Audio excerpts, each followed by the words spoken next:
மனித வாழ்க்கை அப்படின்றது கர்ம வினையின் அடிப்படையில் அமையிறது தான் மனித வாழ்க்கை. அது இன்னும் சொல்லப்போனால் எந்த உயிரினமாக இருந்தாலும் இறைவன் வந்து ஒரு சில காரணத்துக்காக தான் அதை படைச்சிருப்பார். அந்த வகையில் நமக்கு சற்று கூடுதலாக ஒரு சில அறிவுகளை சேர்த்து கொடுத்துருக்காரு. சிந்திக்கும் தன்மையை வந்து நம்மளுக்கு கொடுத்துருக்காரு. அது மூலமாக தான் நம்ம செயல்பாடுகள் அமையுது. அந்த செயல்பாடுகளில் வரக்கூடிய நன்மையான விஷயங்கள், தீமையான விஷயங்கள், துன்பமான விஷயங்கள் அடிப்படையில் தான் கர்மவினை செயல்படுது. இதுதான் இன்றைய காலத்தில் எந்தைய காலத்துலையுமே இருக்கக்கூடிய ரூல். பட் இதில் வந்து குலதெய்வனுடைய பார்ட் என்ன, அவங்களுடைய இம்பார்ட்டன்ட் என்ன அப்படின்னும் போது, குலதெய்வம்ன்றது நம்ம முன்னோர்கள். அவங்க தனியாக வந்து எங்கிருந்தோ வானத்திலிருந்து வந்தவங்கலாம் கிடையாது. நமது முன்னோர்கள் இந்த பூமியில் பிறந்து வளர்ந்து நமக்காகவே இறைவன்கிட்ட மன்றாடி புண்ணிய ஆத்மாக்களாக மாறியவர்கள். ஒவ்வொரு ஆன்மாக்கும் ஒரு ஒரு டெஸ்டினேஷன் இருக்குது. ஒரு பதவி அடுத்தடுத்து போவோம் இல்லையா, ப்ரமோஷன் மாதிரி போவோம் இல்லையா, அந்த மாதிரி டெஸ்டினேஷன் இருக்குது, பதவி உயர்வு இருக்குது. அதுபோல் நமது முன்னோர்களில் நல்ல ஆன்மாக்கள், நல்ல நல்ல காரியங்கள் செய்த ஆன்மாக்கள் புண்ணிய ஆத்மாக்களாக இறைவன் வந்து ப்ரமோட் கொடுப்பார். அந்த புண்ணிய ஆத்மாக்கள் நம்முடைய குலத்தை, நம்முடைய வம்சத்தை வழிநடத்தும். அவங்க தான் முக்கியமான காரணி. நமது குலத்தை, வம்சத்தை எல்லா வகையிலும் எப்படி கர்ணனுக்கு வந்து ஒரு கவச குண்டலம் அமைந்ததோ அந்த மாதிரி நம்ம வம்சத்துக்கு ஒரு கவச குண்டலம் வந்து யாருன்னு பார்த்தீங்கன்னா ரட்சன்னு சொல்லுவோம், எல்லாமே சொல்லுவோம் இல்லையா, பாதுகாப்பு வளையம் அப்படின்னு சொல்லக்கூடியது யாருன்னா குலதெய்வம் மட்டும்தான். குலதெய்வத்தினுடைய அனுகிரகம் இல்லாமல் நீ எந்த இஷ்ட தெய்வத்தினுடைய அருளையும் யாரும் பெற முடியாது. எந்த நீங்கள் தெய்வ வழிபாட்டு முறையாக இருந்தாலும் சரி, உபாசை வழிபாடாக இருந்தாலும் சரி, எந்த லெவலில் நீங்கள் போனாலும் இறை வழிபாட்டில் முக்கிய பங்களிப்புன்றது குலதெய்வத்துக்கு உண்டு. அது எந்த குலதெய்வனா இருக்கட்டும். அதில் எந்த குலதெய்வம் அந்த குலதெய்வம் இல்லை, சிறு தெய்வங்கள் அப்படி சொல்லக்கூடிய குலதெய்வங்கள், எல்லை தெய்வங்கள், காவல் தெய்வங்களுக்கு எப்பவுமே வலிமை அதிகம்.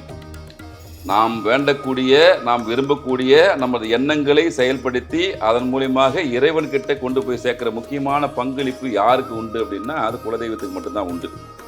அவங்களோட தான் முழுக்க முழுக்க நமக்கு எல்லாமே ஆகணவங்க குலதெய்வம் மட்டும்தான். அதில் எந்த மாற்று கருத்தும் இல்லை.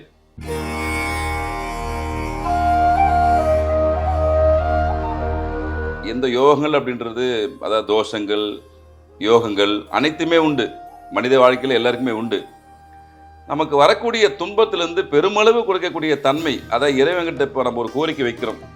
இப்போ சனி பயிற்சி வருது, குரு பயிற்சி வருது, இல்லை நல்ல யோக அமைப்புகள் வருது, முழுமையான நம்மளுக்கு ஒரு அருளை பெறக்கூடிய அமைப்பு வருதுன்னும் போது அதை செயல்படுத்தக்கூடிய தன்மை, அதை முழுசாக நம்மக்கிட்ட கைக்கு கொண்டு வந்து சேர்க்கிற தன்மை யாருக்கு உண்டுன்னா குலதெய்வத்துக்கு உண்டு.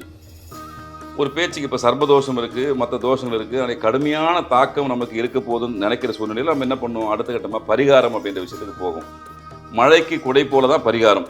பரிகாரமே முழு தீர்வாக எந்த காலத்துலையும் யாருக்கு அமையாது. கர்மாவை யாரும் முழுசாக போக்க முடியாது. இருந்த போதிலும் நம்ம இறைவன்கிட்ட வேண்டும், இந்த கர்மாலேருந்து கொஞ்சம் தப்பித்துக்கான வழியை கொஞ்சம் காமிங்க அப்படின்னு சொல்லும்போது நாம் வேண்டக்கூடிய பிரார்த்தனைகள் இறைவன்கிட்ட கொண்டு போய் சேர்க்கிற முக்கியமான பங்களிப்புன்றது யாருக்கு உண்டுன்னா குலதெய்வத்துக்கு உண்டு.